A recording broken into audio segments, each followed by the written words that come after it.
বিচার কার্য শেষ করতে কতদিন লাগবে? আমরা প্রতিশ্রুতিবদ্ধ। মাননীয় প্রধানমন্ত্রী বলেছেন একটা বিচার যত দ্রুত সম্ভব শেষ করা আমরা তার মধ্যেই করব। আমাদের সামনে একটা উদাহরণ হিসাবে আছে মাগুরার আসিয়ার মামলা। 1 মাসের মধ্যেই মনে হয় শেষ করা সম্ভব হয়েছিল, 3 মাস লেগেছিল। আমরা আশা করি অতদিন লাগার কথা না, ওটা সম্ভবত 1 মাস লেগেছিল। অর্থাৎ চার্জশিটের পরে যে বিচার প্রক্রিয়া শেষ হতে 1 মাস লেগেছিল। আমাদের সামনে একটা উদাহরণ আছে, 1848 সালের একটা উদাহরণ আছে। 1848 সালের, আমি মামলাটার রেফারেন্স আপনাদেরকে বলি, একটা মিনিট যদি আমাকে বেয়ার করেন। মুল্লুকচাঁদের মামলা, 1848 সালে মুল্লুকচাঁদের মামলা। সেই মামলায় একদিনে বিচার শেষ হয়েছিল। বিচার শেষ করতে একদিন সময় লেগেছিল।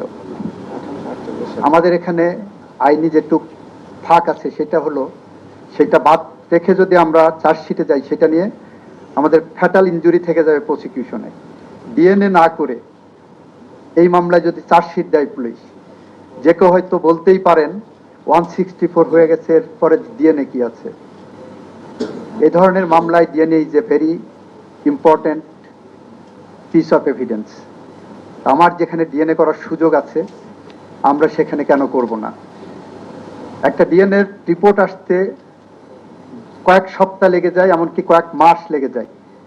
আমরা আপনাদের বলছি রামিসার ডিএনএ আসতে 72 ঘন্টার বেশি সময় লাগবে না, আশা করি ইনশাল্লাহ। আমাদের টপ প্রায়োরিটির মধ্যে এটা আছে। এবং ডিএনএ রিপোর্ট আসার সাথে সাথে 25 তারিখ থেকে সরকারি ছুটি। যদি আমরা ডিএনএ রিপোর্টটা তার আগে পেয়ে যাই, আমরা আশা করি তদন্ত যে গতিতে আগাচ্ছে, আমরা ঈদের আগে যদি চার্জশিটটা দিতে পারি, ঈদের পরপর আমরা বিচারিক প্রক্রিয়া শুরু করতে যা যা কর্মসূচি আছে সব কর্মসূচি গ্রহণ করে এই বিচারটাকে ত্বরান্বিত করার জন্য প্রসিকিউশনের পক্ষ থেকে যতটা ডিউ ডিলিজেন্স দেখানো সম্ভব,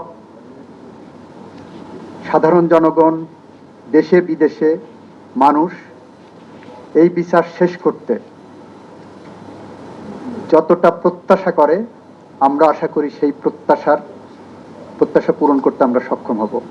যদি আমরা কোনো ভুল পথে এগিয়ে যাই, আপনারা আমাদেরকে সমালোচনা করবেন, গাইড করবেন।